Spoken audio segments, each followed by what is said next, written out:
am so excited to show you some of my family's favorite books today. I can't show you them all. We have so many favorites, but I tried to choose a selection that aren't quite as popular, aren't in the top 10, so you have more of a variety, and I'll try to go really fast. This one's Baby's First Slide and See, Under the Sea. We have a few different Slide and Seas books. Super cute. My baby has always really loved this. It's a great one to keep her busy. Our Animals Playbook. I love this one. We have lots of different playbooks, but I like this one particularly because it doesn't have flaps. A lot of ours playbooks have flaps, and I was worried my baby would rip them off. So this one has a lot of beautiful, vibrant colors and different things to touch on every page, and it's a great one for your baby to just flip through and enjoy looking at. This one has been one of my baby's favorites. Along with this one, they've always been able to keep her entertained and keep her attention. This Jungle Sound book, we also have Garden Sounds. I love the illustrations in these books. They're so beautiful, and I appreciate that the sounds aren't annoying. They really did a good job with that. This one. Such a fun book. I think all babies would love it, these sound books. Every Baby also needs a That's Not My Book. This is probably our most well-known series. Even before I knew what Usborne books was, I had one of these books. But for the little tiny babies, we've got the dark black outlines so that even your 3-month-old can see the pictures, the mouse on every page telling the story, and of course the touchy-feely patches on every page. Babies and toddlers just love these books. I call this one our luxury touchy-feely book because it has like 5 on each page to touch. It also has flaps, which is fun, and a little duck to find on every page. It also helps your kids count to 5 or learn to count to 5. Super cute book. It was illustrated by Stephen Cartwright, who also illustrated Farmyard Tales. So any book that he illustrates, you'll find the duck on each page.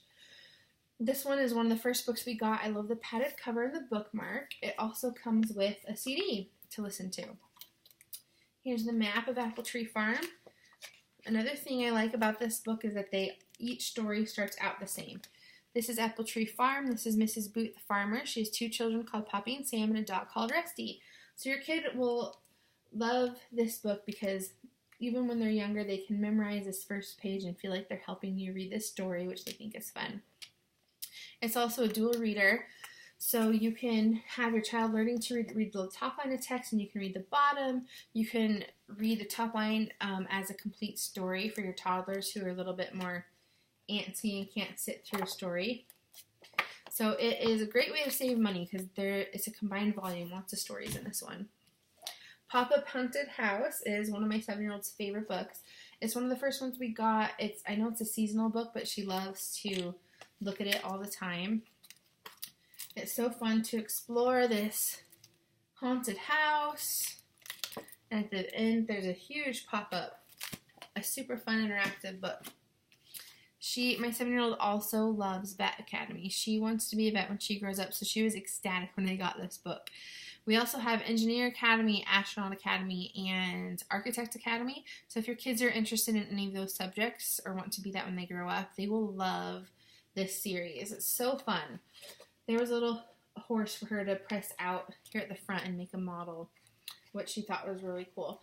And then there's different quizzes and activities to do in here, and when you complete them, you get to put a sticker at the bottom. And there is a game at the back and statistical cards. Such a great book. I even learned a lot flipping through this. And my husband, who is not a very big reader, he never has been, he knows that I love books and that this is my passion, but he's never cared about any of the books I bring home. But when he saw this, he was really impressed, and he said, "This is so neat," and I felt so proud. So if he gives a compliment to any book, that definitely means you need one, right? Means a lot. Okay, Mouse About the House. This one, my 7-year-old loves to read with my mom because she knows Grandma hates mice and she thinks it's super funny. But the mouse just follows the lines and slips through a little slot on each page. So kids find it fun to get the mouse throughout the house on each page. And what's nice about this is if you lose the mouse, you can just trace this outline right here, or I can get you a new one, so let me know. And it also has this slot at the front to keep it safe so you don't lose it. Our Shine the Light books are super popular. I love this Rainforest one, and I chose to show it to you just because it's not quite as popular as some of our other Shine the Light books. Human Body is super popular, as well as Seashore and Apple Tree. But I love the illustrations in this one.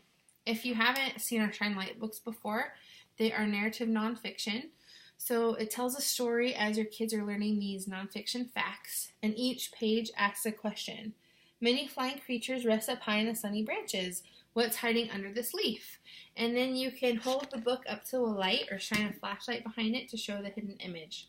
So kids love these because they love using flashlights, and they think it's super fun to do at night or while camping, anytime really.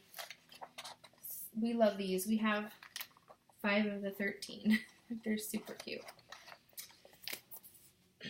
Okay, we love our Things to Spot books. This one's very first book of Things to Spot Out and About. We have a few different other ones that you can look at. I love that these have the thick preschool pages with rounded edges, and there's lots of pages in here. I was impressed. I think there's over 11, so I think it's a great value because it's only $11.99. It's kind of for your toddler ages, maybe 18 months and up, but even my 7-year-old enjoyed looking through it. The step up from that is our picture puzzle books, which are also really fun. We have a couple different choices. This one's Under the Sea. I love the illustrations in this one. They're beautiful. You've got prompts throughout the book to read so that you know what you're looking for. And at the back, there's the answers, which is very nice to have. I love our Peek Inside a Fairy Tale books. We only have 3 so far, Cinderella, Red Riding Hood, and Beauty and the Beast, but I hope they get more because they're my absolute favorite. I think they are so cute.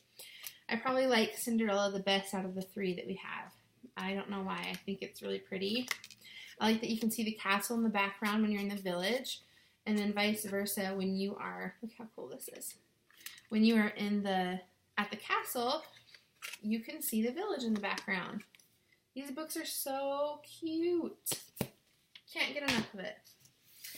I love our illustrated stories. We have lots of different illustrated stories. This one's Enchanting Stories. They have thick padded covers and a bookmark. This one has Railway Children, Wizard of Oz, Secret Garden, Black Beauty, Little Women, and Heidi. So each of these books will have lots of different stories in them, so it's a great way to save money. The illustrations are beautiful, and I like that it takes me about 20 minutes to get through. So when we need to read 20 minutes a day for my daughter's homework, we know we'll just read one of these stories. So if you're looking for a specific illustrated story, let me know, because we do have a lot of different choices. This one's Bears Don't Read. It is a fun storybook about George the bear finds a book in the forest where he lives, and his family thinks he's silly for wanting to learn how to read because he's a bear. But he's insistent on going into the village to find the owner of the book so that they can teach him how to read. And he causes quite the stir in the village. But he finds the owner, this little girl, who teaches him how to read. And at the end, he can read the story by himself, and it is about him.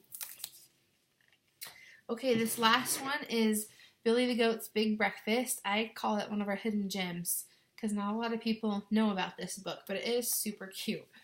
I recently got this because my baby's name is Natalie, and we call her Nat sometimes, and this is about Nat the cat, who makes a big breakfast for her friends.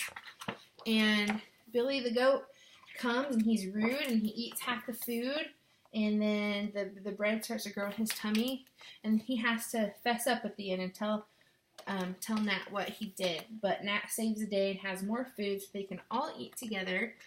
I love that the book rhymes, and there's also this cute song at the end. Okay, those were some of our family's favorites. I hope you enjoyed seeing them.